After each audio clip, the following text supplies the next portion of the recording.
সম্মানিত ভাই এবং বাবাজিরা আমার, 5 নম্বর আল্লাহর হাবিব সাল্লাল্লাহু আলাইহি ওয়াসাল্লাম বলেন, যেই সমাজের নেতৃস্থানীয় লোকেরা সমাজের মধ্যে অশ্লীলতা ছড়িয়ে দেয়, বেহায়াপনা ছড়িয়ে দেয়, ইন্নাল্লাযীনা ইউহিব্বুনা আন তাশিআল ফাহিশাতু ফিল্লাযীনা আমানু লাহুম আযাবুন আলীম। যারা সমাজকে বিপর্যয় করতে চায়, সমাজের মধ্যে অশ্লীলতা ছড়িয়ে দিতে চায়, বেহায়াপনা ছড়িয়ে দিতে চায়, যারা ভালোবাসে মহিলারা যেন পর্দার মধ্যে না থাকে, মানুষদের জন্য হায়া লজ্জা যেন দূরীভূত হয়ে যায়, মানুষদের মধ্যে যেন কোনো লজ্জা বলতে কিছুই না থাকে, এমন যারা সমাজের মধ্যে চায়, ওই সমাজের মানুষের উপরে আমার আল্লাহ আযাব গজব নাজিল করেন। শুধু দুনিয়ার আযাব না, ফিল্লাযীনা আমানু লাহুম আযাবুন আলীম, আমি আল্লাহ তাদের জন্য ময়দানে মহাশরে লঞ্চনাজনক কঠিন আযাবের ব্যবস্থা করে রেখেছি। একটু আওয়াজ করে বলেন নাউজুবিল্লাহ। তাহলে এই সমাজ থেকে অন্যায় অপকর্ম বেহায়াপনা দূর হোক, এটা আমরা চাই কি চাই না? একটু জোরে বলেন, চাই কি চাই না? কতক্ষণ পর্যন্ত চাইতে হবে? 2 নম্বর সূরার নাম সূরাতুল বাকারা, 2 নম্বর পারার 8 নম্বর পৃষ্ঠার শেষের দিকে আল্লাহ রাব্বুল আলামিন বলেন, ওয়াকাতিলুহুম হাত্তা লা তাকুনা ফিতনাতুন ওয়া ইয়াকুনা দীনু লিল্লাহ ফাইন ইনতাহাউ ফালা উদওয়ানা ইল্লা আলাল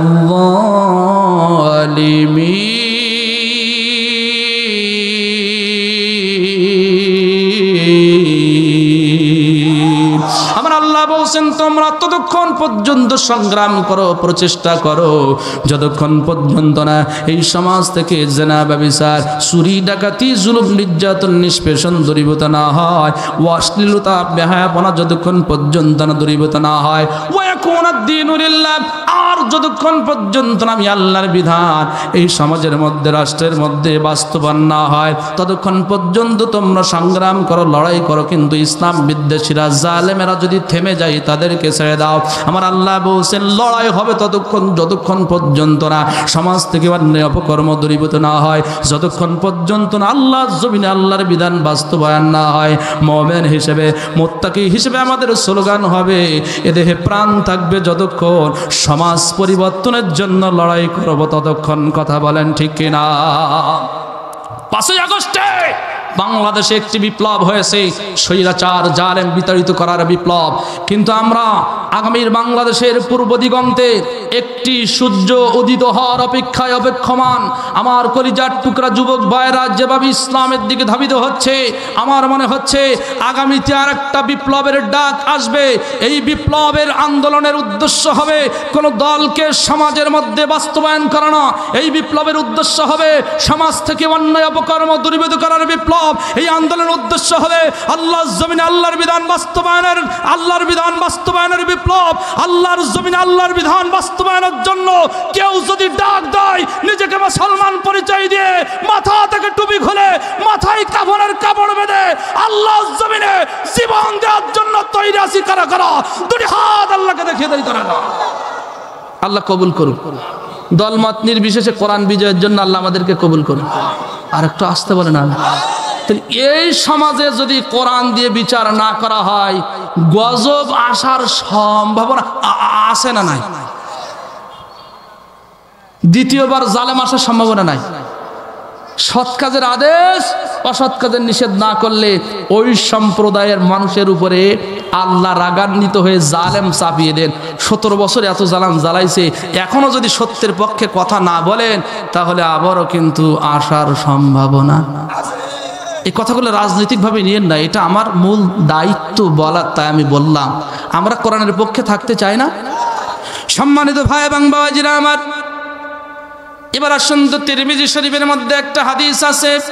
আল্লাহর হাবিব সাল্লাল্লাহু আলাইহি ওয়াসাল্লাম বলেন, যেই সমাজ ظهر الفساد في البر والبحر بما كسبت أيدي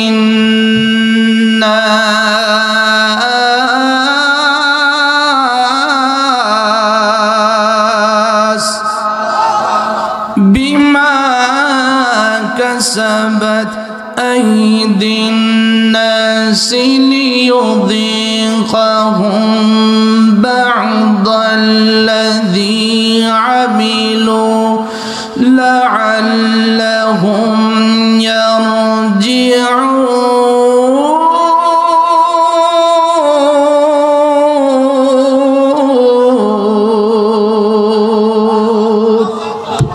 ظهر الفساد ফিল বারদি ওয়াল বাহার, জলে এবং স্থলে যে বিপর্যয় ঘটে, জলে সুনামি হয়, জলোচ্ছ্বাস হয় এবং পৃথিবীতে ভূমিকম্প হয়, বিভিন্ন যে বিপর্যয় ঘটে, এটা হওয়ার কারণ হলো মানুষদের অন্যায় অপকর্মের মাত্রা বাড়ার কারণে। এবং এই বিপর্যয়, এই গজব আল্লাহ দেন কেন? লিযীকাহুম বা'দাল্লাযী আমিলু লাআল্লাহুম ইয়ারজিউন, মানুষদেরকে সতর্ক করার জন্য, মানুষদেরকে অসত্যের পথ থেকে, জাহান্নামের পথ থেকে জান্নাতের দিকে নিয়ে আসার জন্য। আমরা যারা আমাদের পরিবারের অভিভাবক, যারা কর্তা, আমাদের পরিবারের কর্তা হয় সাধারণ অর্থে ম্যাক্সিমাম পিতা হয়। এই পিতা চায় পরিবারটা সুন্দরভাবে, সাবলীলভাবে, সুখ শান্তির সঙ্গে আমার পরিবারটা চলুক। একজন টিচার চায় আমার ছাত্র ছাত্রীরা শান্তভাবে পড়াশোনা করুক। কিন্তু যখন সন্তান, ছাত্র ছাত্রীরা একটু বেয়াদবি করে, কথা যখন না শোনে, মাঝে মাঝে সন্তানদেরকে পিতা মাতারা পানিশমেন্ট দেয়, মাঝে মাঝে সতর্ক করে। বলেন তো সন্তানদের কল্যাণের জন্য নাকি অকল্যাণের জন্য? আমরা কার বান্দা? আমাদের রব কে? সৃষ্টি করেছেন কে? কি জন্য করেছেন? তার ইবাদত বন্দিগির জন্য। এই আমরা যখন ইবাদত বন্দিগি থেকে যখন দূরে সরে যাব, ইসলাম থেকে দূরে সরে যাব, জান্নাতের রাস্তা থেকে যখন দূরে সরে যাব, আমার আল্লাহ আমাদেরকে ওই জাহান্নামের রাস্তা থেকে ফিরিয়ে আনার জন্য একটি সিগন্যাল দেয়। এলাকায় যখন কেউ অন্যায় করে তাকে প্রাথমিকভাবে সিগন্যাল দেওয়া হয়, তোকে আজকে হুঁশিয়ারি করে দিলাম, এরপরে নেক্সট টাইমে যদি তুই এর চাইতে বড় মারাত্মক অন্যায় করিস তাহলে কিন্তু তোকে আইনের মাধ্যমে, গ্রেপ্তারের মাধ্যমে জেলের মধ্যে বন্দী করা হবে। আমার আল্লাহ জাতিদেরকে ফেরানোর জন্য, অন্যায় থেকে ফিরিয়ে আনার জন্য জাতিদের উপরে কিছু আযাব গজব দিয়ে দেন। আওয়াজ করে বলেন ঠিক কিনা? সম্মানিত ভাই এবং বাবাজিরা আমার আল্লাহ প্রাথমিকভাবে বড় আযাব বান্দা বান্দীদের উপরে চাপিয়ে দেন না। ইতিপূর্বে 6 জাতিদেরকে আমার আল্লাহ বড় বড় গজব দিয়ে, আযাব দিয়ে পৃথিবীর বুক থেকে ধ্বংস করে দিয়েছিলেন। যদি আমি সময় পাই কোরআন সুন্নাহের আলোকে বলার চেষ্টা করব, কিন্তু আমরা উম্মতে মুহাম্মাদি আমার নবীজি আল্লাহর কাছে দোয়া করেছিলেন, দরখাস্ত করেছিলেন, আয় আল্লাহ তাআলা আমার উম্মতিরা যত বড় অন্যায় করুক না কেন, যত বড় অপরাধ করুক না কেন, অন্যান্য নবীর উম্মতদের মতো যেন আমার উম্মতিদেরকে একেবারে নির্মূল করো না, ধ্বংস করো না। আল্লাহ রাব্বুল আলামিন নবিয়ুনা মুহাম্মদুর রাসূলুল্লাহ সাল্লাল্লাহু আলাইহি ওয়াসাল্লামের দোয়া অ্যাকসেপ্ট করেছিলেন, মঞ্জুর করে নিয়েছিলেন। আমার আল্লাহ বলছেন, দোস্ত একবারে আমি তাদের উপরে বড় গজব দেব না, বড় প্রাকৃতিক বিপর্যয় তাদের উপরে চাপিয়ে দেব না, একটু সংকেত দেব। 1 নাম্বার সংকেত, যখন ঝড় হয়, আকাশ যখন মেঘাচ্ছন্ন হয়, বাংলাদেশের আবহাওয়া অধিদপ্তর 1 নম্বরে সংকেত দেয়। যখন পরিবেশ যখন আরো ঘোলাটে হয়, 2 নম্বর, 3 নম্বর, 4 নম্বর, 5 নম্বর, এভাবে সংকেত দিতে দিতে 10 নম্বর, 11 নম্বর পর্যন্ত চলে যায়। আল্লাহ রাব্বুল আলামিন বলছেন, দোস্তরে আমি প্রাথমিকভাবে ছোট্ট একটি সংকেত দেব। আমি সাইফুল্লাহ সিদ্দিক আমার কথা না, আল্লাহ রাব্বুল আলামিন সূরা সাজদার 21 নম্বর আয়াতে বলেন, وَلَنُذِيقَنَّهُم مِّنَ الْعَذَابِ الْأَدْنَى دُونَ الْعَذَابِ الْأَكْبَرِ لَعَلَّهُمْ يَرْجِعُونَ। একটা আওয়াজ করে বলা যায় না আল্লাহু আকবার। আল্লাহ তাআলা বলছেন অবশ্যই তাদের উপরে গুরুতর আযাব আসার আগে কিছু লঘু আযাব তাদেরকে আস্বাদন করবে, ছোট আযাব দিয়ে তাদেরকে সতর্ক করা হবে। ও আমার বান্দা, তুমি ওই পথে যেও না, গেলে তুমি ধ্বংসপ্রাপ্তদের অন্তর্ভুক্ত হবে, তুমি জাহান্নামীদের অন্তর্ভুক্ত হবে, তুমি বিপদগামীদের অন্তর্ভুক্ত হবে, তুমি পদে পদে লাঞ্ছিত হবে, পদে পদে বঞ্চিত হবে। ওই পথে তুমি যেও না। এই পথে গেলে আমি যে ছোট আযাব দিয়ে তোমাকে সতর্ক করলাম, এটা তো দুনিয়ার সামান্য আযাব, এরপরেও কিন্তু বড় আযাব তোমার জন্য অপেক্ষা করতেছে যদি তুমি এই গায়রুল্লাহর ইবাদত বন্দেগী করো, অসত্যের পথে যদি তুমি ইস্তেকামাত থাকো। বান্দা বান্দিরা রে, আমি যে ছোট্ট বিপদ আপদ তোমাদের উপরে দিলাম, এই বিপদ আপদ তোমাদের অকল্যাণের জন্য দিলাম না, যাতে করে লাআল্লাহুম ইয়ারজিউন, তোমরা জান্নাতের দিকে ফিরে আসতে পারো। এই কারণে আমি একটু ছোট সংকেত দিয়ে দিলাম। তো আওয়াজ করে বলা যায় না সুবহানাল্লাহ। বিপদ আপদ দেন কে? কিসের কারণে দেন? আমাদের উপরে কি চাপিয়ে দেন? কথা বলে না। বাংলাদেশে যখন অন্যায় করে একজন, চাপিয়ে দেওয়া হয় আরেকজনের উপরে। 1971 সালে দিনু শেখদার মা বোনদের ইজ্জত লুণ্ঠন করলো, মানুষদেরকে হত্যা করলো, গুম করলো, মানুষদের উপরে জুলুম করলো। আর বাংলাদেশের আইন আদালত কোরআনের পাখি আল্লামা দেলাওয়ার হোসেন সাঈদীর বিরুদ্ধে সেই হত্যার মামলা দিয়ে দিল, লুণ্ঠনের মামলা দিয়ে দিল। কথা ঠিক। এরকম কি করবেন? আল্লাহকে আযাব গজব চাপিয়ে দেয়। আমি যদি একটা বিষের বোতল হাতে নিয়ে মধু মনে করে যদি আমি পানি ওইটা যদি পান করি, যদি আমি খেয়ে ফেলি, ওই বিষ কিন্তু আমার শরীরে প্রত্যেকটা শিরা উপশিরায় কিন্তু চলে যাবে। আস্তে আস্তে বিষ কিন্তু কাজ করতে আরম্ভ করে দেবে।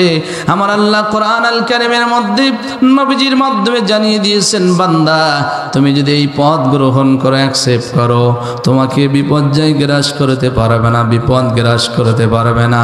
আর এটা যদি তুমি করো, দুনিয়ায় তুমি লাঞ্ছিত হবে, খাসিরাত দুনিয়া ওয়াল আখিরা, আখিরাতেও ক্ষতিগ্রস্ত হবে। আমার আল্লাহ জাতিদেরকে সতর্ক করেছে এই অন্যায় অপকর্ম করার কারণে, মানুষদের অপকর্মের কারণে মানুষদের উপরে কিন্তু আযাব গজব নেমে আসে। কথা বলেন ঠিক কিনা? আল্লাহ রাব্বুল আলামিন বলেন, ওয়ামা আসাবাকুম মিন মুসিবাতিন ফাবিমা কাসাবাত আইদিকুম ওয়া ইয়াফু আন কাসীর।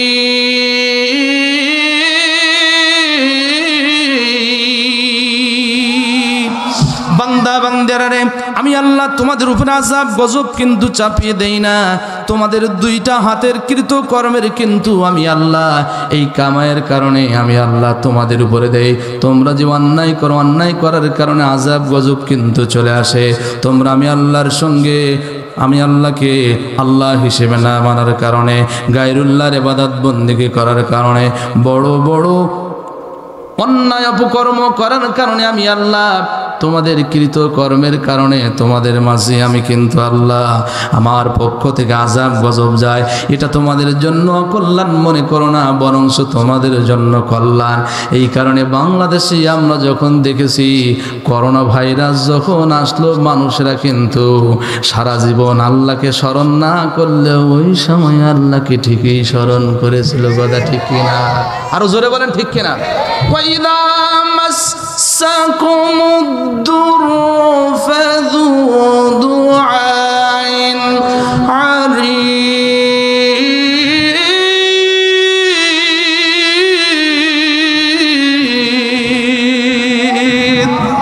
বান্দা যখন বিপদের মধ্যে নিপতিত হয়, যখন বিপদ আপদ একটু আসে, বান্দার দোয়া বড় হয়ে যায়, আল্লাহকে বেশি বেশি স্মরণ করে। আমার আল্লাহ যে বিপদ আপদ দেন, আযাব গজব দেন, জলোচ্ছ্বাস যখন আসে, ভূমিকম্প যখন আসে, দুনিয়ার কোনো মানুষের কথা কিন্তু তার মস্তিষ্কের মধ্যে, ব্রেন্টের মধ্যে স্মরণে আসে না। বিপদের সময় একমাত্র যার কথা স্মরণ হয় তিনি বলেন কে? আরো জোরে বলেন কে? এখন আসেন, অনেক লম্বা চওড়া কথা, কি কারণে আসলে এই বিপদ আপদ আযাব গজব আমাদের মাঝে আসে। ইবনে মাজাহ শরীফের হাদিস, 4019 4019 নম্বর হাদিস। আল্লাহর হাবিব সাল্লাল্লাহু আলাইহি ওয়াসাল্লাম 1 নম্বরে বলছেন প্রাকৃতিক বিপর্যয় আসার কারণ কি, সমাজে আযাব গজব আসার কারণ কি।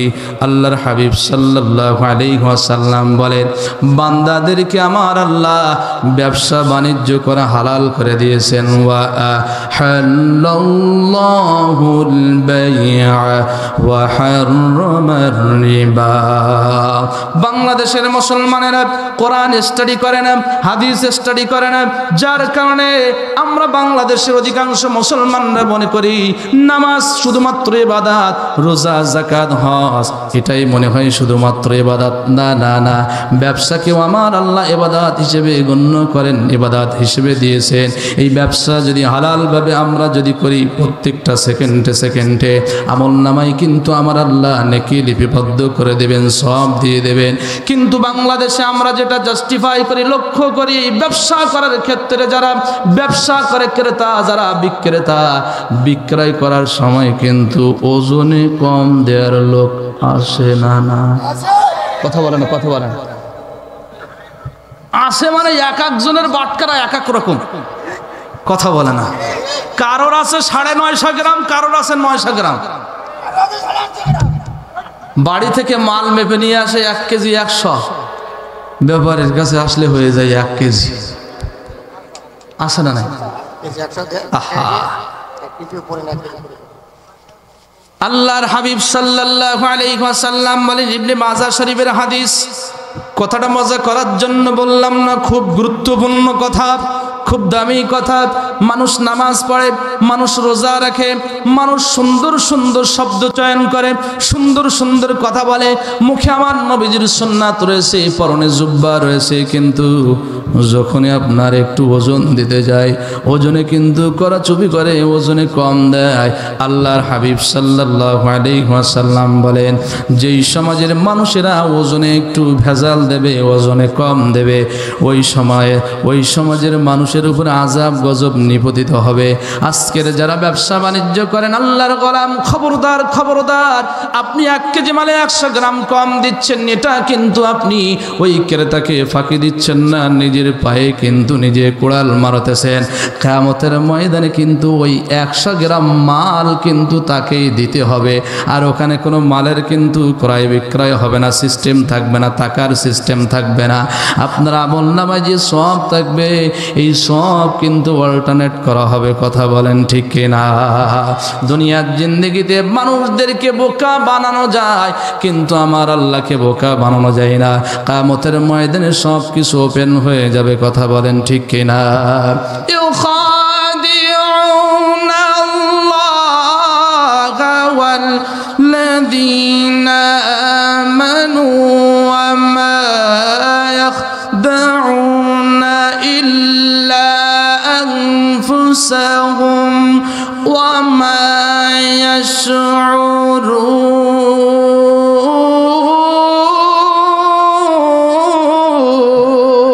ইয়াশউরুন। আরেকটু জোরে বলা যায় না আল্লাহু আকবার? এই পৃথিবীতে ইমানদার বান্দা বান্দিদেরকে ধোঁকা দিয়ে বোকা বানাতে চায় তারা, আমার আল্লাহকে ধোঁকা দিয়ে বোকা বানাতে চায় তারা। মুনাফিক যারা, আব্দুল্লাহ ইবনে উবাইর জাত যারা, যারা নিজেদেরকে ইমানদার বলে পরিচয় দেয়, যারা নিজেদেরকে মুত্তাকি বলে পরিচয় দেয়, তারা কখনো ইমানদার বান্দা বান্দিদেরকে ধোঁকা দিয়ে বোকা বানাতে চায় না। আর বোকা বানাতে চাইলেও বোকা বানাতে পারে না, বরং অন্যদেরকে যে ধোঁকা দিয়ে বোকা বানানোর জন্য যে গর্ত করা হয়, ফান তৈরি করা হয়, ওই গর্তের মধ্যে মাঝে মাঝেও কিন্তু নিজেকে পড়া লাগে, কথা বলেন ঠিক কিনা? বাস্তব প্রমাণ হিসেবে নেন, বাংলাদেশে আন্তর্জাতিক ট্রাইব্যুনাল গঠন করা হলো ওলামায়ে কেরামদেরকে জাতির কাছে কালারিং করার জন্য, দূষিত করার জন্য। যে আলেম ওলামারা জাতির শত্রু, মানবতা বিরোধী, 1971 সালে হুজুরিরা ভালো ভূমিকা পালন করে নাই, আন্তর্জাতিক ট্রাইব্যুনাল গঠন করলো, ধর্ষণের মামলা দিল, চোরাচালান চোরানির মামলা দিল, হত্যার মামলা দিল। আমার আল্লাহ সময়ের পরিবর্তন বিবর্তনের কারণে আজকে 2024 সালে এসে আমরা দেখলাম ওই ফানের মধ্যেই, ওই গর্তের মধ্যেই যিনি আন্তর্জাতিক ট্রাইব্যুনাল তৈরি করেছিলেন, ওই আন্তর্জাতিক ট্রাইব্যুনালে ওনার বিরুদ্ধে এখন মামলা হয়েছে। কথা বলেন ঠিক কিনা? আরো জোরে বলেন ঠিক কিনা? তাহলে ওজনে কম দিলে বিপদ যায় আসবে বলছেন কে? এই তো ওয়াজ শুনছে আল্লাহ না নবী? দ্বিতীয় নম্বরে আল্লাহর হাবিব সাল্লাল্লাহু আলাইহি ওয়াসাল্লাম বলেন, যারা ধনাঢ্যবান ব্যক্তি, যাদেরকে আমার আল্লাহ সম্পদ দিয়েছেন, টাকা দিয়েছেন, সোনা দিয়েছেন, গহনা দিয়েছেন, এই সম্পদশালী বিত্তশালী ব্যক্তিদেরকে আমার আল্লাহ তাদের সম্পদটাকে পবিত্র করার জন্য যাকাতের বিধান দিয়েছেন। বলেন তো যাকাত দেওয়া সুন্নাত না মুস্তাহাব?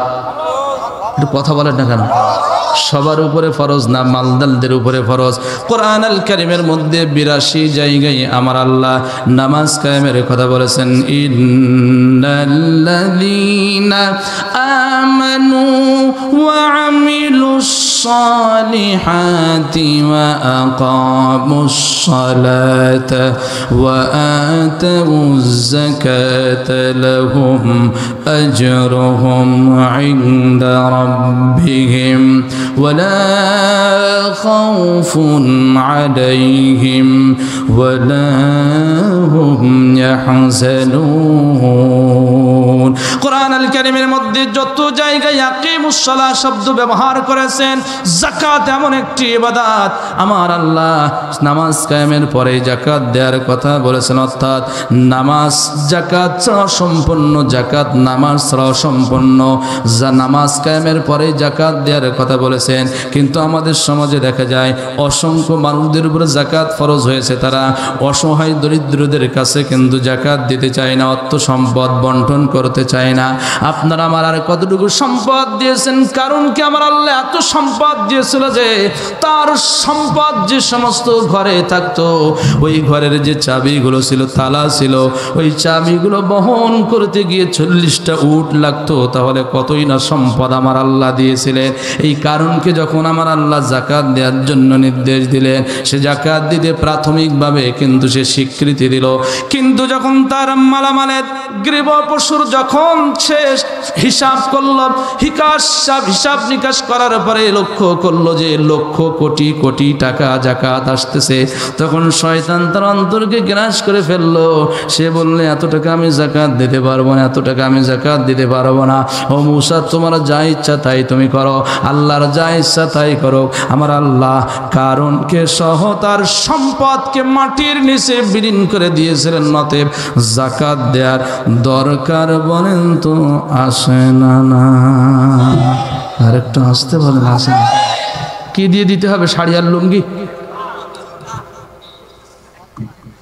যাকাত দিয়েছেন আল্লাহ দরিদ্রতা মোচন করার জন্য। আমি এবছর যেই ব্যক্তিকে যাকাত দেই, আগামী বছর এসে আবার বলে আমাকে শাড়ি দেন, আমার সে শাড়ি 2 মাস যেতে যেতেই ছেড়ে গেছে। জাকাত দেওয়ার সিস্টেম এটা না। আমি মসজিদে আলোচনা করেছি, আমার বিষয় ওটা না, কথায় কথা আসছে। জাকাত মনে করেন এই এলাকায় 10 জন মানুষের আছে, আমাদের দেশে তো ইসলামী আইন চালু নাই, কিন্তু আপনার মনে করেন 50,000 টাকা জাকাত হয়েছে, আপনি 10 জনকে না দিয়ে এবছর একজনকে দেন, তার ইনকামের একটা সোর্স করে দেন, ইনকামের একটা ব্যবস্থা করে দেন, যেন আগামী বছর সে যেন আপনার কাছে আবার এসে জাকাতের টাকা না নেওয়ার জন্য যেন হাত না পাতে। কথা বলেন না কেন? আর এবছর 50 পিস লুঙ্গি কেনে আর 30 পিস শাড়ি কেনে, আবার আগামী বছর দরিদ্রতা মোচন কিন্তু হয় না। আবার কিছু মানুষের উপরে যাকাত ফরজ হয়েছে, তারা কিন্তু যাকাত দিতে চায় না।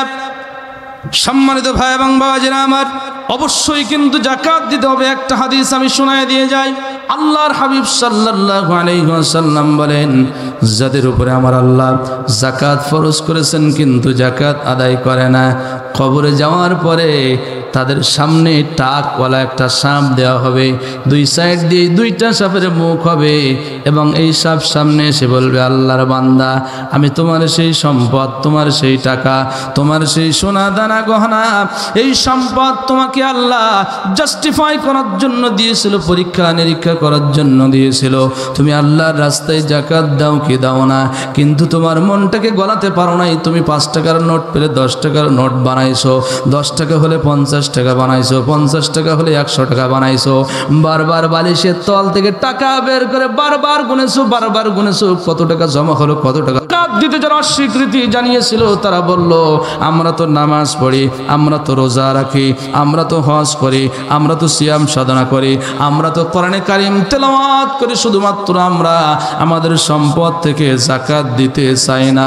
এতে আমাদের কত বড় অন্যায় হবে, আমরা না দিলে কি হবে? আমরা তো মুসলিম থেকে খারিজ হয়ে যাব না, ইসলাম থেকে বের হয়ে যাব না? একটু আপনি আবু বকর সিদ্দিক রাদিয়াল্লাহু তাআলা আনহুকে বোঝান। ওমর ফারুক রাদিয়াল্লাহু তাআলা আনহু আসলেন, আসার পরে বললেন, আমিরুল মুমিনিন, ওরা তো নামাজ আদায় করে, ওরা তো হজ আদায় করে, ওরা তো সিয়াম সাধনা করে, ওরা তো কোরআন তেলাওয়াত করে, আমরা মুসলমান হয়ে কিভাবে মুসলমানদের বিরুদ্ধে যুদ্ধ করব, জিহাদ করব?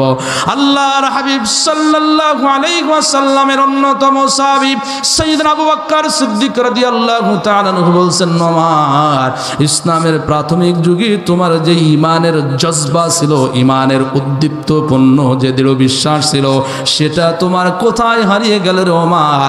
আজকে তারা নবীজির মাত্র 11 দিন নফাত হলো, আজকে তারা যাকাত দিতে অস্বীকৃতি জানাচ্ছে।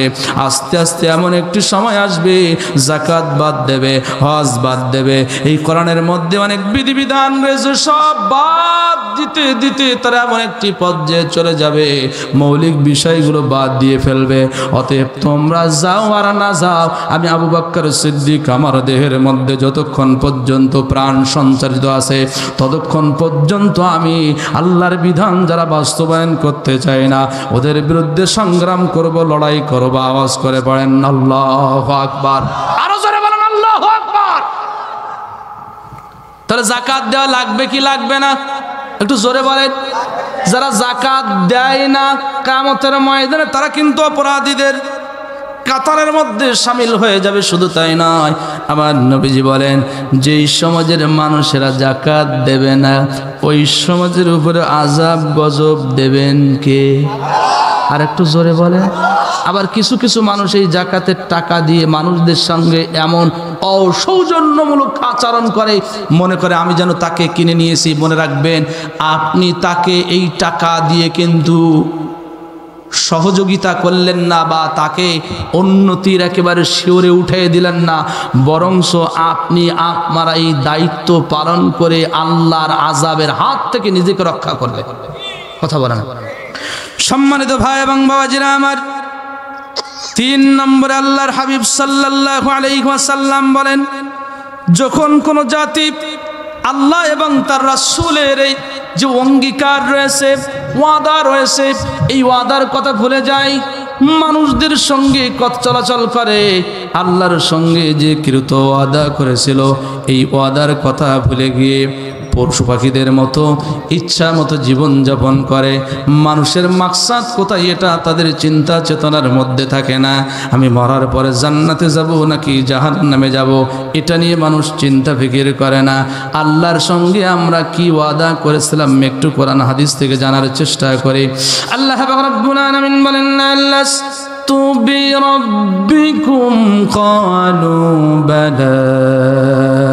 যখন আমরা রুহুর জগতের মধ্যে ছিলাম, আমার আল্লাহ, কে হিন্দু, কে বৌদ্ধ, কে ইহুদি, কে খ্রিস্টান, কে মুসলিম, কে হুজুর, কে সাধারণ মানুষ, প্রত্যেকটা তার কাছে আমার আল্লাহ কোশ্চেন করেছিলেন, আলাস্তু বিরাব্বিকুম, আমি কি তোমাদের রব নয়? ধর্ম বর্ণ নির্বিশেষে প্রত্যেকটা নফস বলেছিল, অবশ্যই তুমি আমাদের আল্লাহ, অবশ্যই তুমি আমাদের আল্লাহ। নবীজি আমার বলেন, আল্লাহর সঙ্গে বান্দারা যে কৃত ওয়াদা করল, এই ওয়াদার কথা যখন ভুলে যাবে, এই অঙ্গীকারের কথা যখন ভুলে যাবে, ওই সময়ের মানুষের উপরে, ওই সমাজের মানুষদের উপর আযাব গজব আসবে। আল্লাহর ওয়াদার মধ্যে কি সীমাবদ্ধ রয়েছে? আমরা এখন জিজ্ঞাসা করলেও সবাই উত্তর দেবেন যে আমাদের রব হচ্ছেন আল্লাহ।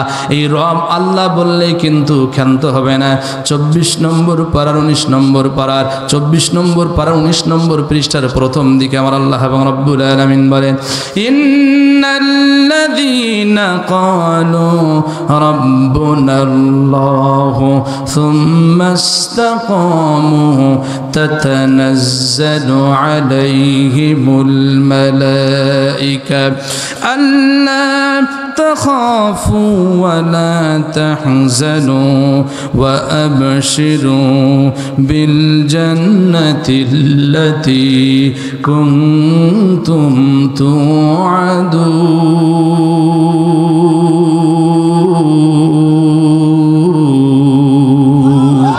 সবাই আওয়াজ করে বলেন আল্লাহু আকবার আরো জোরে বলেন আল্লাহু আকবার আমাদের রবকে একটু জোরে বলেন হিন্দুদের রবকে বৌদ্ধদের রবকে तमाम মাখলুকের রবকে तमाम জগতের রবকে ইন্নাল্লাযীনা ক্বালু রাব্বুনাল্লাহ এখানে যারা বসেছে এখানে অনেক মানুষ আছে এশার নামাজও পড়েনি ওর কাছেও জিজ্ঞাসা করেন ও বলবে আমার রব আল্লাহ যে নামাজ পড়ে সেও বলবে আমার রব আল্লাহ আমার সৃষ্টিকর্তা আল্লাহ হিন্দুরা আমি জুমায় আলোচনা করতেছিলাম কাফের বেঈমানরাও কিন্তু বিশ্বাস করতো আমাদের সৃষ্টি করেছেন আল্লাহ আসমান সৃষ্টি করেছেন আল্লাহ জমিন সৃষ্টি করেছেন আল্লাহ কিন্তু সবাই বলে আল্লাহ পার্থক্য কোথায় আলাস্তু বিরাব্বিকুম ক্বালু বালা আমরা বলেছিলাম আমাদের রব অবশ্যই তুমি আল্লাহ ইন্নাল্লাযীনা ক্বালু রাব্বুনাল্লাহ নিশ্চয়ই যারা বলে আমাদের রব হচ্ছেন আল্লাহ রব বলেই কিন্তু নামাজ ছেড়ে দেয় না রব বলেই রোজা ছেড়ে দেয় না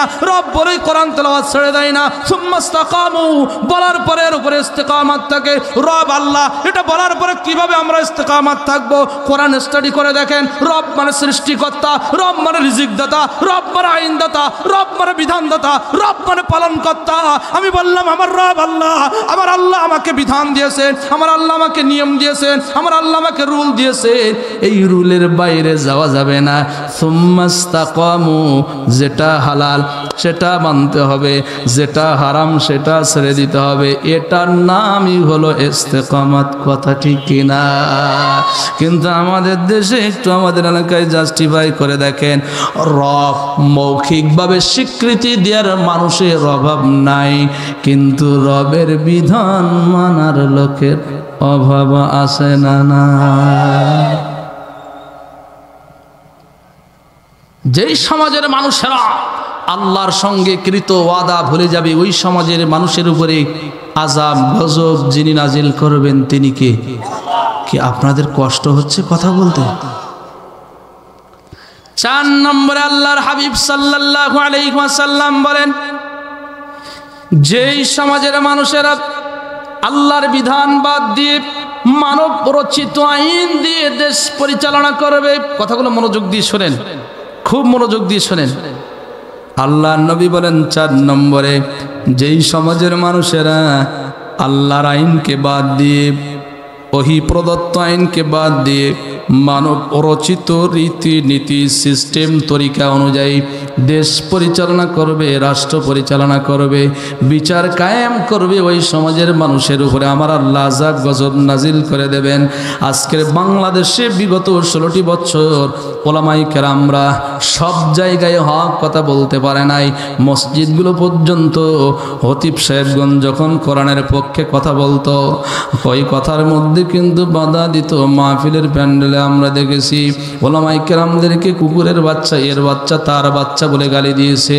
গায়ে হাত পর্যন্ত উঠিয়েছিল বিগত দিনেই কিন্তু এটা সীমাবদ্ধ ছিল না আজও আমরা দেখতে পাচ্ছি কিছু কিছু মানুষের ওলামায়ে কেরামদেরকে ধর্ম ব্যবসায়ী বলে গালি দিচ্ছে বলছে হুজুরেরা কোরআনের মধ্যে রাজনীতির কথা নাই বিচার নীতির কথা নাই অর্থনীতির কথা নাই সমাজনীতির কথা নাই কোরআন দিয়ে যে বিচার করতে হবে গত পরশুদিন আমি ফেসবুকের মধ্যে দেখলাম কক্সবাজার আল্লাহর এক বান্দা আমি জানি না সে জেনে বলেছেন কিনা না জেনে বলেছেন সে বলছে কোরআনের একটা আয়াতের মধ্যেও কোরআন দিয়ে যে বিচার করতে হবে এমন কোনো কথা নাই এক আল্লাহর বান্দার নাম আলহাজ জুলফিকার আলী তার এলাকায় আমি মাহফিল করে আসছি সেও বলেছিল কোরআন হলো ধাওতাবাজির কিতাব আওয়াজ করে বলেন সুবহানাল্লাহ আর একটু জোরে বলেন নাউজুবিল্লাহ কিছু কিছু মানুষেরা বলতেছে যে হুজুরিরা ধর্মের নামে রাজনীতি করে আছে না নাই একটু জোরে বলেন আছে না নাই আলেমেরা ধর্মের নামে রাজনীতি করে না, ধর্মের নামে রাজনীতি করে তারা।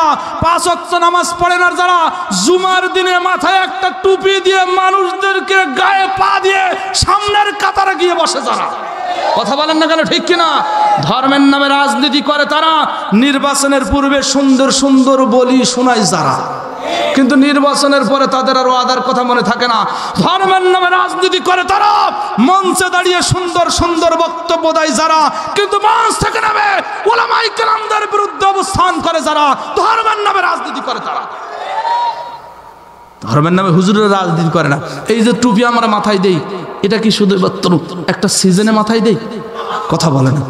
এই যে দাড়ি আমরা রেখেছি, এটা কি সিজনে দাড়ি রেখেছি? মনে করেন আমি ওয়াজ করি, আমার ওয়াজের ব্যবসা, কিছু কিছু লোক বলে ওয়াজ নিয়ে ব্যবসা করে। এই ওয়াজের সময় কি শুধু দাড়ি লম্বা করেছি নাকি বাকি 8 মাস লম্বা থাকে? কথা বলে না। কিন্তু যারা ধর্মের নামে রাজনীতি করে তারা নির্বাচনের পূর্বে মাথায় টুপি লাগায়। কে হিন্দু, কে বৌদ্ধ, কে ওহুদি দেখে না, আসসালামু আলাইকুম পাইকারি দরে দেয়, আর খুব হাতে হাত দেয়। চেয়ারে বসলে মোটর সাইকেল থেকে নেমে এসে হাতে হাত দেয়। কিন্তু নির্বাচনের পরে, বিজয়ী হওয়ার পরে, ক্ষমতার মসনদে বসার পরে সালাম দিলেও তাকিয়ে দেখে না যে কে সালাম দিচ্ছে। ভোটের আগে সান্দু চাচা কইল আমাগে রে, এমপি যদি হতে পারি দেব গোলা ভরে। ভোটের আগে সান্দু চাচা কইল আমাদের রে, এমপি যদি হতে পারি দেব গোলা ভরে। এমপি হইয়া এখন দেখি সান্দু চাচার খবর নাই, এমপি হইয়া এখন দেখি সান্দু চাচার খবর নাই। আমরা গরিব আমাদের দেখার মতো কেউ নাই, আমরা গরিব আমাদের দেখার মতো কেউ নাই। গরম ভাতে বিলাই বাজা, উচিত কথায় মামুই বাজা, কত গেলে কীর্তি রাজার মনে লাগে ভয়। আমরা গরিব আমাদের দেখার মতো কেউ নাই। ক্ষমতাতে যাইতে পারলে জীবনে একবার গাড়ি বাড়ি হইতে রে ভাই দেরি হয় না তার। জোরে বলেন ঠিক কিনা? ক্ষমতাতে যাইতে পারলে জীবনে একবার গাড়ি বাড়ি হইতে রে ভাই দেরি হয় না তার। তাই তো মন চাই সব বেশিয়া ভোটেতে দাঁড়ায়। আমরা গরিব আমাদের দেখার মতো কেউ নাই, আমরা গরিব আমাদের দেখার মতো কেউ নাই। গরম ভাতে বিলাই বাজা, উচিত কথায় মামুই বাজা, কত গেলে কীর্তি রাজার মনে লাগে ভয়। আমরা গরিব আমাদের দেখার মতো কেউ নাই, আমরা গরিব আমাদের দেখার মতো কেউ নাই। কথা বলেন ঠিক কিনা? কোরআনের মধ্যে বিচারের কথা আছে না নাই? একটু আওয়াজ করে বলেন আছে না নাই? আজকে আমি একটা একটা আয়াত সহ, পৃষ্ঠা নম্বর সহ, পারা নম্বর, সূরা নম্বর বলে যাচ্ছি। এর পরেও যদি আমার এলাকায় কেউ বলে কোরআনের মধ্যে বিচারের কথা নয়, আমি বুঝবো ওর ঈমান নাই। খুব মনোযোগ দিয়ে শুনেন। শুধু আমলের ওয়াজ করেন, আমলের ওয়াজ করেন, ঈমানের তো কোনো খোঁজ নাই। নবী বলছেন কিয়ামতের পূর্বে বড় বড় মসজিদ হবে, মসজিদগুলো চাকচিক্যম হবে, নামাজ পড়বে, বিকালবেলা কাফের হবে, বিকালবেলা ঈমান আনবে, সকালবেলা কাফের হবে। জোরে বলেন সুবহানাল্লাহ।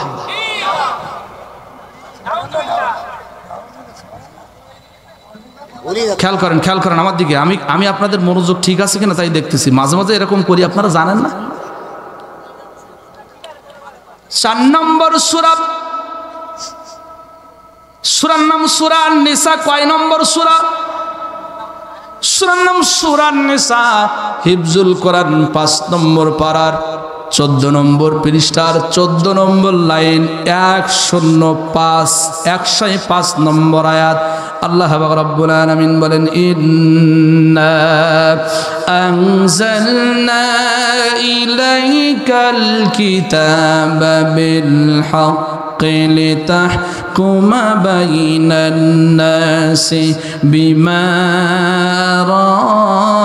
রাকাল্লাহ ওয়া লা তাকুল লিল খাইনিনা খাসিমা। সবাই দুটি হাত উঁচু করে বলেন আল্লাহু আকবার। শব্দের দিকে খেয়াল করেন।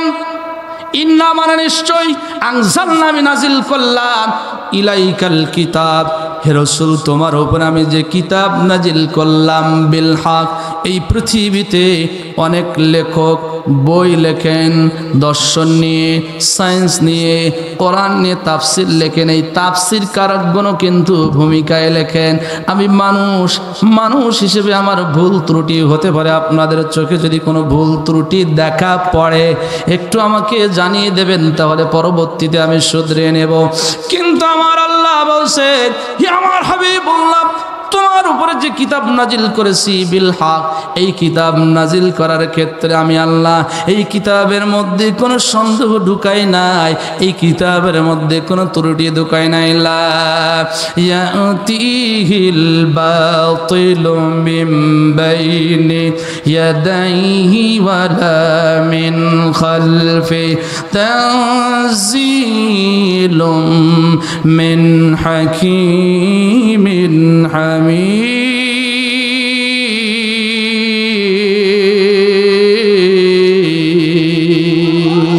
এই কিতাবের সামনের দিক থেকে কোনো ভুল প্রবেশ করে নাই, পেছনের দিক থেকে ভুল প্রবেশ করে নাই। ভুল তো দূরের কথা, সন্দেহের লেশ মাত্র নাই। আমার আল্লাহ বলছেন, এই কিতাব সত্য সহকারে তোমার উপরে নাজিল করেছি, লিতাহকুমা বাইনান নাস। হে আমার দোস্ত, হে মুহাম্মাদুর রাসূলুল্লাহ, তুমি যখন মানুষের মাঝে বিচার করবে, মীমাংসা করবে, কি দিয়ে বিচার করবে? কথা বলে না, কথা বলে না। কি দিয়ে বিচার করবে বলছেন কে? সাদা আঙ্গুল উঁচু করে বলেন কে? কাকে বলছেন? কি বলছেন? কোরআন দিয়ে বিচার করো। বিমা আরাকাল্লাহ, কোরআন দিয়ে বিচার করবে, কিন্তু নিজের ইচ্ছা অনুযায়ী না। কোরআনের মধ্যে যে রুল দিয়েছি, যে সিস্টেম দিয়েছি, সিস্টেম ছাড়া কিন্তু কোনো বিষয়ের সৌন্দর্য ফুটে ওঠে না। এই মসজিদটা আমরা পরিচালনা করে, এই মসজিদের যারা দায়িত্বশীল আছে, পরিচালনা করার জন্য কিছু নিয়ম নীতি আছে, সিস্টেম আছে। আমরা নামাজ আদায় করেছি, নামাজ পড়ারও কিন্তু একটা সিস্টেম আছে, নীতি আছে। আল্লাহ বললেন, দোস্ত কোরআন দিয়ে বিচার করবে, এই বিচারের কিছু রুল দিয়েছি, কোন অন্যায়ের কোন অপরাধে কি শাস্তি হবে। আমাদের দেশে বলেন তো চুরি আছে না নাই? কথা বলে না, আছে না নাই? চুরি আছে মানে যদি 1000 টাকার একটা নতুন চামড়ার জুতা পায়ে দিয়ে যদি আল্লাহর বান্দা মসজিদে আসে, যদি ঘটনাক্রমে বাইরে যদি চামড়ার জুতাটা রেখে মসজিদের মধ্যে নামাজে যায়, চিন্তা করে আলহামদুলিল্লাহ রাব্বিল আলামিন, আল্লাহ সকাল থেকে শুরু করে জোহর পর্যন্ত রক্তকে পানি করলে 500 টাকা ইনকাম হয়। 2 দিন রক্তকে পানি করে 1000 টাকা ইনকাম করলাম, চামড়ার জুতা কিনলাম। আলহামদুলিল্লাহ রাব্বিল আলামিন। আল্লাহ জুতা আছে তো নাকি গেছে? কথা বলে না। মানে আমরা এমন দেশে বাস করি, মসজিদে এসেও আমাদের দেশে জুতাও নিরাপদ। বাস্তব উদাহরণ নেই, যে কয়েকদিন আগে গাজীপাড়া মসজিদ থেকে মাইক সেট চুরি হয়ে গেছে। আজকেও একজন আল্লাহর ওলি ধরা পড়েছে। আপনারা কি কষ্ট পাচ্ছেন? আমার দিকে খেয়াল করেন। আমার দেশকে ছোট করার জন্য না, মানে আমরা কতটা নির্লজ্জ জাতি। সরকারিভাবে বরাদ্দ হয় রাস্তার জন্য রড, আমরা সেই জায়গায় রড না দিয়ে বাঁশ দেই। তা আমি ফেসবুকে একটা স্ট্যাটাস দেখেছিলাম, এটা কোরআন হাদিসের কথা না, জাস্ট শিক্ষা নেওয়ার জন্য। সেটা কি? একজন স্ট্যাটাস দিয়েছে, চায়না একটা মেশিন আবিষ্কার করেছে। এই মেশিনটা আবিষ্কার করার উদ্দেশ্য হলো চুরি করে কারা তাদেরকে চিহ্নিত করা। এখন পৃথিবীর বিভিন্ন রাষ্ট্রে চায়না এই মেশিনটা পাঠিয়ে দিয়েছে, কোন দেশে ঘন্টায় কতজন চোর ধরা পড়ে।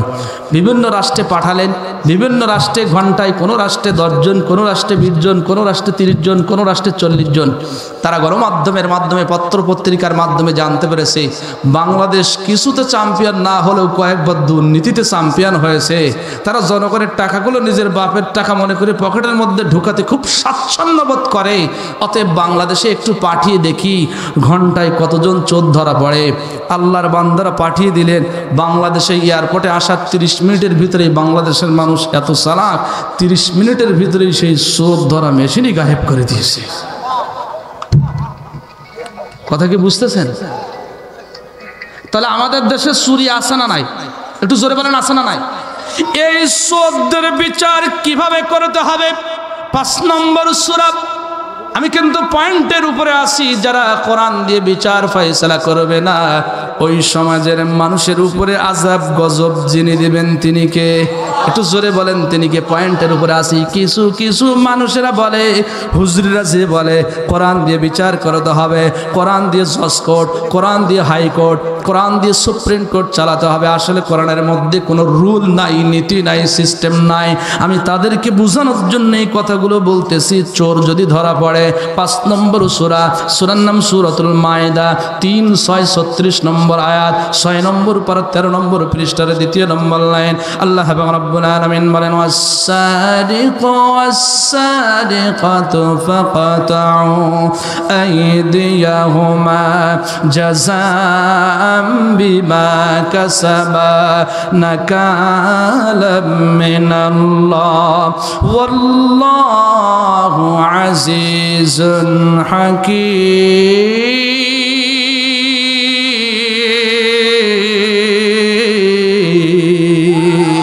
আমার আল্লাহ বলছেন, চোর নারী হোক অথবা পুরুষ হোক, উভয়ের হাত কেটে দাও। বলছেন কে?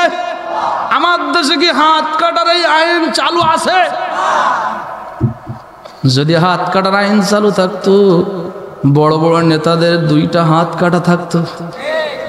কথা বলেন। এবার আমাদের দেশে জিনা আছে না নাই? আজকে আমি পত্রিকায় দেখলাম, মাত্র 3 বছরের শিশুকে ধর্ষণ করেছে। নাউজুবিল্লাহি মিন যালিক। মানুষের রুচি কতটা নিচে নামলে মাত্র 3 বছরের বাচ্চা। এই জিনা শুধু কিন্তু ধর্মীয় অপরাধ না, এটা সামাজিক অপরাধও বটে। আমাদের দেশে পরকীয়া আছে। স্বামী থাকার পরেও যে সমস্ত মহিলারা পরকীয়ায় লিপ্ত হয়, এটা কিন্তু যখন জাহের হয়ে যায়, প্রকাশিত হয়ে যায়, ওই পরিবারটা কিন্তু নষ্ট হয়ে যায়। ছোট্ট ছোট্ট সন্তানগুলো রাস্তায় কিন্তু ভেসে যায়। অনেক পুরুষেরাও আছে, স্ত্রী থাকার পরেও পরকীয়া প্রেমে লিপ্ত হয়, হারাম রিলেশনে লিপ্ত হয়। এটা যখন জাহের হয়ে যায়, নিজের সম্মান তো নষ্ট হয়ে যায়। এমন পর্যায়ে আমরা দেখেছি পরিবারগুলোও কিন্তু রাস্তায় পড়ে যায়, নষ্ট হয়ে যায়। ও আমার ভাইরা, ও আমার বাবাজিরা, যেটা আমি বলতেছিলাম, এটা সামাজিক অন্যায় বটে। আল্লাহর কোরআন জেনার ব্যাপারে কি রুল দিয়েছেন? 2, 4, 24 নম্বর সূরা, সূরার নাম সূরা আন-নূর, 1, 8, 18 নম্বর পারা 9 নম্বর পৃষ্ঠার মাঝের দিকে আমার আল্লাহ রাব্বুল আলামিন বলেন, আয-যানিয়াতু ওয়াজ-যানি ফাজলিদু কুল্লা ওয়াহিদিম মিনহুমা মিআতা জালদা।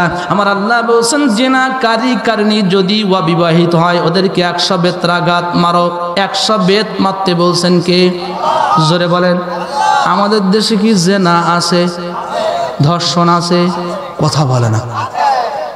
এবার আসুন তো, অবিবাহিতরা জিনা করলে, অর্থাৎ স্ত্রী আছে, মহিলাদের স্বামী আছে, থাকার পরও বিবাহিতরা যদি জিনায় লিপ্ত হয়, বুখারীর বর্ণনা খুলে দেখেন, সেই মুসলিম শরীফের বর্ণনা খুলে দেখেন, আল্লাহ নবীজি বিবাহিতদের জিনার শাস্তি কিভাবে নির্ধারণ করেছিলেন, কায়েম করেছিলেন।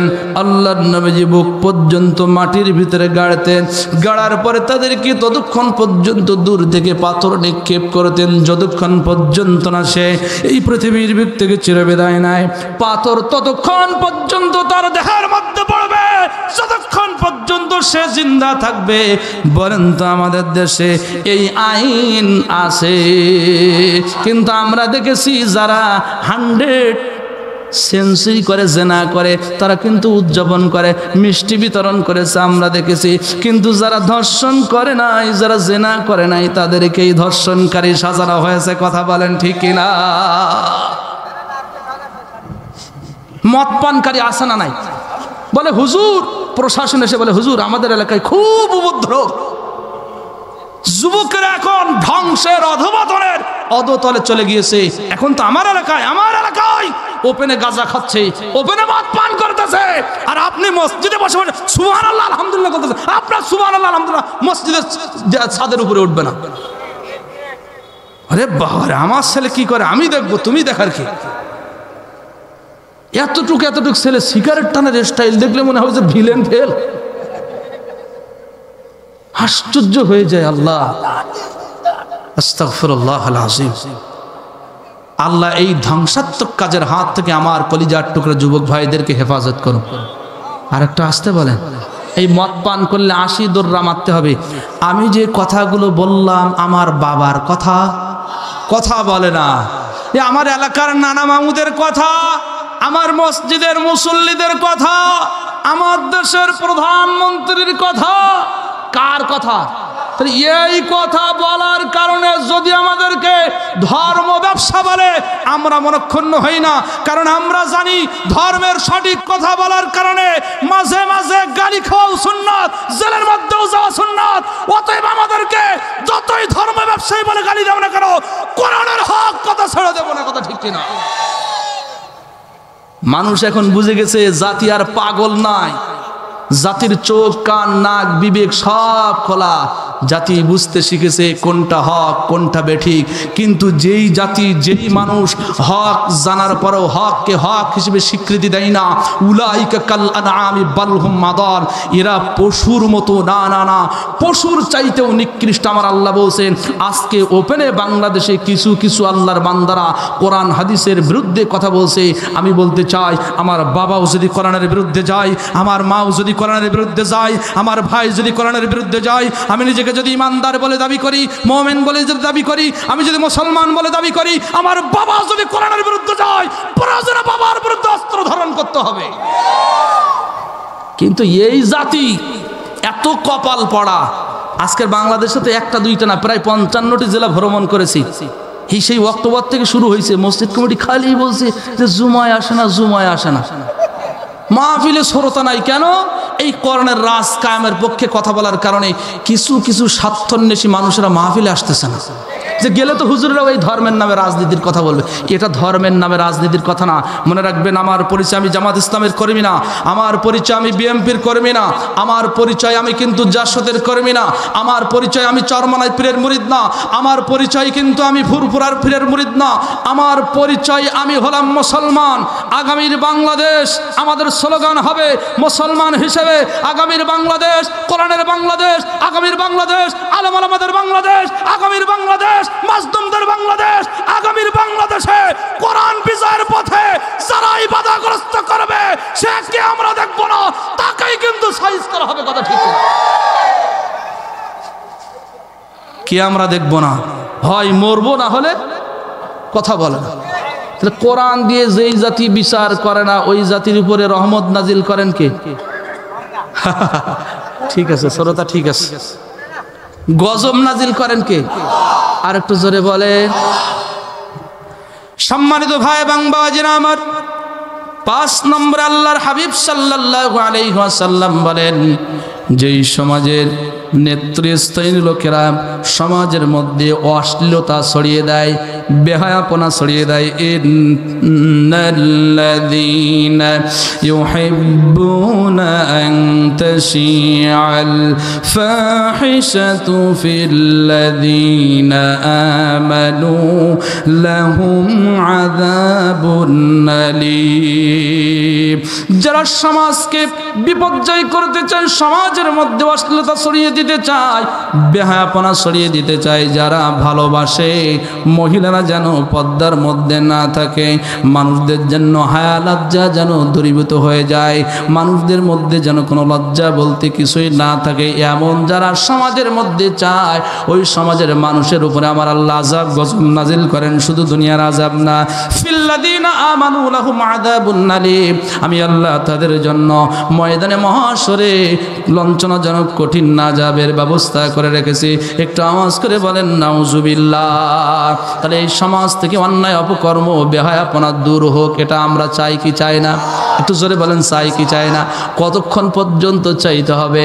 2 নম্বর সূরা, সূরার নাম সূরাতুল বাকারা, 2 নম্বর পারার 8 নম্বর পৃষ্ঠার শেষের দিকে আল্লাহ রাব্বুল আলামিন বলেন, ওয়াকাতিলুহুম হাত্তা লা তাকুনা ফিতনাতুন ওয়া ইয়াকুনা দ্বীনু লিল্লাহ فإن انتهوا فلا عدوان إلا على الظالمين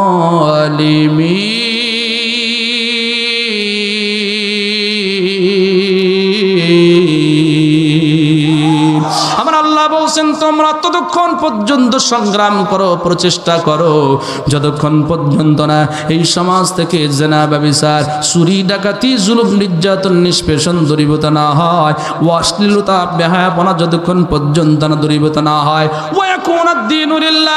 আর যতক্ষণ পর্যন্ত আমি আল্লাহর বিধান এই সমাজের মধ্যে, রাষ্ট্রের মধ্যে বাস্তবায়ন না হয় ততক্ষণ পর্যন্ত তোমরা সংগ্রাম করো, লড়াই করো। কিন্তু ইসলাম বিদ্বেষীরা, জালেমেরা যদি থেমে যায় তাদেরকে ছেড়ে দাও।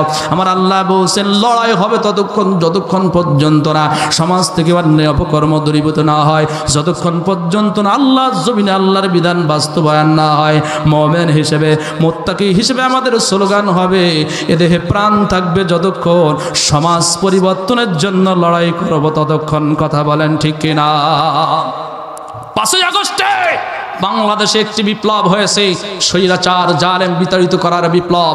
কিন্তু আমরা আগামীর বাংলাদেশের পূর্ব দিগন্তে একটি সূর্য উদিত হওয়ার অপেক্ষায় অপেক্ষমান। আমার কলিজার টুকরা যুবক ভাইরা যেভাবে ইসলামের দিকে ধাবিত হচ্ছে, আমার মনে হচ্ছে আগামীতে আর একটা বিপ্লবের ডাক আসবে। এই বিপ্লবের আন্দোলনের উদ্দেশ্য হবে কোন দলকে সমাজের মধ্যে বাস্তবায়ন করা না। এই বিপ্লবের উদ্দেশ্য হবে সমাজ থেকে অন্যায় অপকর্ম দূরীভূত করার বিপ্লব। এই আন্দোলনের উদ্দেশ্য হবে আল্লাহর জমিনে আল্লাহর বিধান বাস্তবায়নের বিপ্লব। আল্লাহর জমিনে আল্লাহর বিধান বাস্তবায়নের জন্য কেউ যদি ডাক দেয়, নিজেকে মুসলমান পরিচয় দিয়ে মাথা থেকে টুপি খুলে মাথায় কাফনের কাপড় বেঁধে আল্লাহর জমিনে জীবন দেওয়ার জন্য তৈরি আছি কারা কারা? দুটি হাত আল্লাহকে দেখিয়ে দেয় তারা। আল্লাহ কবুল করুন। দলমত নির্বিশেষে কোরআন বিজয়ের জন্য আল্লাহ আমাদেরকে কবুল করুন। আর একটু আসতে বলে না। এই সমাজে যদি কোরআন দিয়ে বিচার না করা হয়, গজব আসার সম্ভাবনা আছে না নাই? দ্বিতীয়বার জালেম আসার সম্ভাবনা নাই। সৎ কাজের আদেশ, অসৎ কাজের নিষেধ না করলে ওই সম্প্রদায়ের মানুষের উপরে আল্লাহ রাগান্বিত হয়ে জালেম চাপিয়ে দেন। 17 বছর এত জালাম জ্বালাইছে, এখনো যদি সত্যের পক্ষে কথা না বলেন তাহলে আবারও কিন্তু আসার সম্ভাবনা। এই কথাগুলো রাজনৈতিকভাবে নিয়েন না, এটা আমার মূল দায়িত্ব বলার, তাই আমি বললাম। আমরা কোরআনের পক্ষে থাকতে চাই না? সম্মানিত ভাই এবং বাবাজিরা আমার, এবার আসুন তো তিরমিজি শরীফের মধ্যে একটা হাদিস আছে। আল্লাহর হাবিব সাল্লাল্লাহু আলাইহি ওয়াসাল্লাম বলেন, যেই সমাজের মধ্যে 15টা অন্যায় দেখা যাবে, অপরাধ দেখা যাবে, ওই সমাজের মধ্যে আল্লাহর পক্ষ থেকে আযাব গজব আসবে। নবীজি আমার একটা দানা নিলেন, একটা মালা নিয়ে এভাবে বুঝাতে চাইলেন হাদিসের শেষ অংশের দিকে, একটা মালার মাঝখান থেকে যদি সুতাটা কেটে দাও, টপ টপ করে পর্যায়ক্রমে কিন্তু একটা একটা গাথা যে পুঁতি রয়েছে এই পুঁতিগুলো পড়তে থাকবে। মনে করেন তসবির একটা দানা নিলেন, তসবি নিলেন, এই তসবির মাঝখান থেকে যদি একটা চাকু দিয়ে যদি ওই রশিটা যদি কেটে দেন, পর্যায়ক্রমে কিন্তু একটা একটা করে তসবির দানা কিন্তু জমিনে পতিত হতে থাকবে। আল্লাহর নবী বলেন, যেই সমাজের মানুষদের মধ্যে, যেই সমাজের মধ্যেই 15টা অপরাধ দেখা যাবে, এই সমাজের মধ্যেই তসবির দানার মতো, মণিমুক্তার দানার মতো টপ টপ করে একের পর এক আযাব গজব আসতেই থাকবে। অতিবৃষ্টি হবে, অনাবৃষ্টি হবে, প্রচণ্ড গরম হবে, জলোচ্ছ্বাস হবে, ভূমিকম্প হবে, বিভিন্ন আযাব গজব আসতে থাকবে। 1 নম্বরে আল্লাহর হাবিব সাল্লাল্লাহু আলাইহি ওয়াসাল্লাম বলেন, ইদা কানাল মাগনামু দুয়ালান, গনিমতের মালকে নিজেদের ব্যক্তিগত সম্পদ যখন মনে করবে। গনিমতের মাল বলতে কি বোঝানো হয়? মুসলিম বাহিনীরা কাফের বেঈমানদের সঙ্গে লড়াই করতে করতে কাফের বেঈমানেরা তাদের অস্ত্র শস্ত্র, টাকা পয়সা, অর্থ সম্পদ যুদ্ধের ময়দানে রেখে যে পালিয়ে যায়, এই সম্পদের উত্তরাধিকারী কিন্তু আমার আল্লাহ মুসলমানদেরকে করে। এটার হক কিন্তু এক একজনের না, সবার কিন্তু আমার আল্লাহ হক দিয়েছিলেন। আল্লাহর নবী বলেন, এই গনিমতের মাল যারা নিজেদের বাবার সম্পত্তি মনে করবে, ওই সমাজের মানুষের উপরে আযাব গজব যিনি নাজিল করবেন তিনি কে? আর একটু জোরে বলেন। 2 নম্বর অপরাধ, ওয়াল আমানাতুম মাগনামান, যেই সমাজের মানুষদের কাছে আমানত রাখা হবে, রাষ্ট্রীয়ভাবে আমানত আসবে। এলাকায় 50 জন অসুস্থ মানুষ আছে, অসহায় মানুষ আছে, 50 জন বিধবা মানুষ আছে, তাদের জন্য রাষ্ট্রীয়ভাবে বরাদ্দ আসবে। এলাকার ব্রিজ, কালভার্ট, কলকারখানা, এরপরে স্কুল, কলেজ, ইউনিভার্সিটি, ধর্মীয় প্রতিষ্ঠানের জন্য রাষ্ট্রীয়ভাবে কিন্তু একটা বরাদ্দ আসে কি আসে না? কথা বলে না। আল্লাহর নবী বলেন এই আমানতের মালকে যারা লুট করবে, লুটিয়ে পড়িয়ে খাবে। 16 বছর বাংলাদেশে আমরা দেখেছি, আহারে বলে বাংলাদেশ এত উন্নয়ন হয়েছে তোমাদের চোখে পড়ে না। আমাদের চোখে তো ঠিকই পড়ে, কিন্তু 1000 কোটি টাকা বাজেট হয়েছে, মাত্র কাজে লাগানো হয়েছে 1 কোটি টাকা। কথা বলে না, কথা বলেন না কেন? হাজার হাজার কোটি টাকা সম্পদের রক্ত ঘামানো টাকা, এই ট্যাক্সের টাকা আমার প্রবাসী ভাইয়েরা অন্তরের মধ্যে পাথর বেঁধে রাখে। আহারে সন্তানকে দেখতে পায় না, মায়ের সঙ্গ দিতে পারে না, স্ত্রীর কাছে থাকতে পারে না। প্রবাসী যারা থাকে তারাই বোঝে আহারে কত কষ্ট। আমি যখন 10 দিনের সফরে চলে যাই, 15 দিনের সফরে চলে যাই, এই গত সফরটা আমার 22 দিনের ছিল। আমার কোনো সন্তান নেই, কিন্তু আমার ভাইপো, আমার ভাগনা ভাগ্নি, এদের জন্য যেন কলিজাটা ছিঁড়ে যেতে লাগে, বাড়ি যাব কখন, বাড়ি যাব কখন। আর যে সমস্ত ভাইয়েরা প্রবাসী থাকে, নিজের কলিজার টুকরা সন্তানকে মোবাইলের মধ্যে দেখে, বুকের মধ্যে নিতে পারে না, মায়ের সঙ্গে সরাসরি কথা বলতে পারে না, বাবার সঙ্গে কথা বলতে পারে না, বুকের মধ্যে কত বড় পাথর বোঝা হয়ে এই বোঝাটা চাপিয়ে তারা কত কষ্ট করে অর্থ উপার্জন করে দেশে কিন্তু রেমিটেন্স পাঠায়। এই রেমিটেন্সের টাকা আমার প্রবাসী ভাইদের রক্তের ফোঁটাগুলো আমার বাংলাদেশে আমরা লক্ষ্য করেছি। এই আমানতের মালগুলো ডাকাতদের মতো লুট করে তারা কিন্তু বেগম পাড়া তৈরি করেছে। কথা বলেন ঠিক কিনা? আর এই কথা বললে হুজুর তুমি খুব খারাপ, তোমার কাছে আমার ভালো হওয়ার কোনো দরকার নেই। আমি সত্য কথা বলার কারণে আমার এলাকার সব মানুষেরা আমাকে পছন্দ করুক আর না করুক আমার দেখার বিষয় না। আমি হকের পথে থাকবো, হকের কথা বলবো। আমার আল্লাহ আমার উপরে যদি রাজি খুশি থাকে, কারোর দরকার। সম্মানিত ভাই এবং বাবাজির, আমার 3 নম্বরে যাকাত মাগরামান, যাকাতকে জরিমানা মনে করবে, যেটা আমি পূর্বের হাদিসেই বলেছি। 4 নম্বরে ওয়াতা'আর রাজুলু উম্মাহু, স্ত্রীদের কথাই পুরুষ জাতি উঠবে বসবে, সুন্দরী স্ত্রী বিয়ে করে নিয়ে আসবে, মা তার কাছে আর কোনো আপন থাকবে না, মায়ের কথার গুরুত্ব থাকবে না, বাবার কথার গুরুত্ব থাকবে না। আমি তো দেখতে পাচ্ছি কে কে এমন করতেছে বলে তাদেরকে আবার লজ্জা দিতে চায় না। আমি তো দেখতে পাচ্ছি স্ত্রীর কথাই কিছু কিছু মানুষ ওঠে আর বসে। অবশ্যই স্ত্রীর কথা শুনবেন, কিন্তু এমন ভাবে না একবারে তার গোলাম হয়ে যাবেন না। মনে রাখবেন, আর রিজালু কাওয়ামুনা আলান নিসা বিমা ফাদ্দালাল্লাহু বা'দাহুম আলা বা'দ। আমার আল্লাহ নারীদের উপরে পুরুষদেরকে কর্তৃত্ব দিয়েছেন, নারীদের উপরে পুরুষদের, পুরুষদের উপরে নারীদের না। একটা পরিবার পরিচালনার জন্য অবশ্যই ফ্যামিলির সকল সদস্যদেরকে নিয়ে কিন্তু আপনারা পরামর্শ করবেন, কিন্তু এর নাম এই না মা 10টা কথা বলে, একটা কথাও আপনি গ্যারান্টেড করেন না। বাবা একটা কথা বলে, 10টা কথা গ্যারান্টেড করেন না। কিন্তু স্ত্রী একটা কথা বলে, সেই একটা কথার উপরে দৃঢ় ইস্তেকামাত থাকেন। মা সত্য কথা বলেছে কিন্তু সেটা বিশ্বাস হয় না, স্ত্রী মিথ্যা বলেছে সেটা বিশ্বাস হয়। এমন যেন না, কথা বলে না, এমন যেন আমাদের সমাজে স্ত্রীদের কথায় ওঠা বসার লোক আছে না নাই? যখন প্রতিটা কথাই উঠবে বসবে, উঠবে বসবে, দেখবেন ইনকাম হবে, কিন্তু ওই পরিবারের মধ্যে 100-100 শান্তি কায়েম হবে না। আবার কিছু কিছু শাশুড়িও আছেন, তাদেরকে আমি বলবো, বলে আমার জামাইটা খুব ভালো, কেন? আমার মেয়ে যা বলে জামাই তাই শোনে, কিন্তু আমার ছেলেটা খুব ভালো না, আমার বৌমা যা বলে আমার ছেলে তাই শোনে। মানে মেয়ের কথা জামাই শুনলে জামাই খুব ভালো, কিন্তু বৌমার কথা ছেলে শুনলে ছেলে। স্ত্রীকে ভালোবাসলে অনেক শাশুড়িরা হিংসা করে, কেন আপনি করবেন? আপনার ছেলে আপনার বৌমাকে ভালোবাসে, এটা তো জান্নাতি ভালোবাসা, সে তো অবৈধভাবে কাউকে ভালোবাসে না। এর জন্য আল্লাহর কাছে দোয়া করার দরকার যে আল্লাহ এদের দাম্পত্য জীবনকে সুখময় করো, এদের সংসারের মধ্যে নেক সন্তান দান করো, এদের আয়ের মধ্যে বারাকা দান করো। কথা বলেন ঠিক কিনা? কিন্তু না করে কিছু কিছু মানুষ আছে যে সংসারের মধ্যে অশান্তি সৃষ্টি করে। সম্মানিত ভাই এবং বাবাজিরা আমার 5 নম্বরে ওয়াক্কা উম্মাহু, সন্তানেরা মায়ের অবাধ্য হবে, মার কথা শুনবে না। মা যদি বলে এদিকে আয়, কথা শুনতে চাইবে না। ও আমার কলিজার টুকরা যুবক ভাইয়েরা, আমার মুরব্বী বাবাজিরা, আজকে ফেসবুকের মধ্যে যখন দেখি আহারে বয়স্ক বাবার গায়ে যখন হাত উঠায়, মায়ের গায়ে যখন হাত উঠায়, কলিটা ছিঁড়ে যায়। যাদের মা বাবা দুনিয়ায় নাই তারা বোঝে মা বাবা কত বড় নিয়ামত। আমার বাবা 2 দিন আগে যখন যন্ত্রণায় ছটফট করতেছিল, আরে কলিজাটা যেন আমার মুখ থেকে বের হয়ে আসতেছে। মনে মনে ভাবতেছিলাম যেন আমার বাবা দুনিয়ার থেকে চিরবিদায় হয়ে যাচ্ছে। ওই সময় অনুধাবন করতে পেরেছিলাম আসলে মা বাবা কতটা বড় নিয়ামত। আমার আল্লাহর কোরআন স্টাডি করে দেখেন, নবীর হাদিস স্টাডি করে দেখেন যে আল্লাহ সব কিছু জানে। আমার আল্লাহ বলছেন, বান্দারে তোমার মা তোমাকে শত কষ্ট শত যন্ত্রণা সহ্য করে তোমাকে লালন পালন করেছে। এই গর্ভের মধ্যে আমরা হাত দিয়ে গুতা দিয়েছিলাম, পা দিয়ে গুতা দিয়েছিলাম, মাথা দিয়ে গুতা দিয়েছিলাম। যখন গুতা দিয়েছিলাম মা জননীর কলিজাটা যেন ছেড়ে যাচ্ছিল। সবাই এক জায়গায় বসে বসে খানা খাচ্ছিল।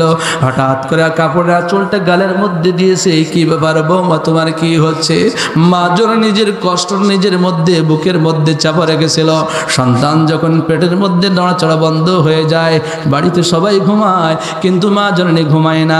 5 মিনিট শুয়ে থেকে আবার এদিকে যায়, আবার ওদিকে যায়, আবার এদিকে যায়। চিন্তা করে মা জননী, আহারে আমার কলিজার টুকরো সন্তান কেন পেটের মধ্যে নড়াচড়া করে না, ডান কাতে ঘুমাতে যায়। চিন্তা করে না জানি আমার সন্তানের নিঃশ্বাসটা না জানি বন্ধ হয়ে যায়, বামে ঘুমাতে যায়। আবার চিন্তা করে না জানি সন্তানের নিঃশ্বাসটা বন্ধ হয়ে যায়।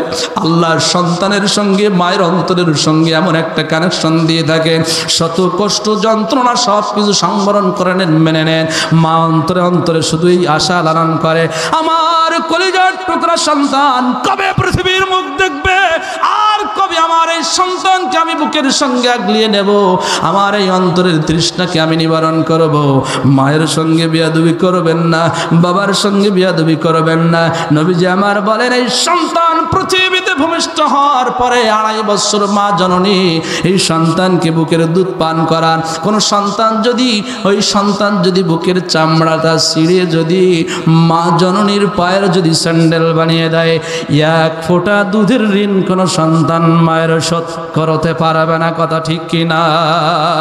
হায় রে মা জননী আমার, হায় রে মা জননী মাগো, তোমার মতো লয় না কেহ আমায় বুকে টানে,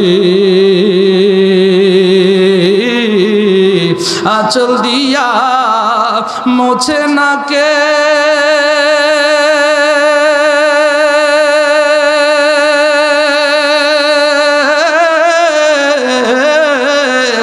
আঁচল দিয়া মোছে না কেউ আমার চোখের পানি।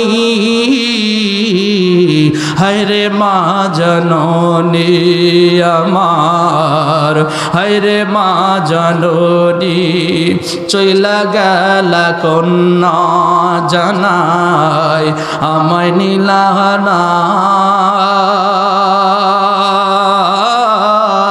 পথে পইড়া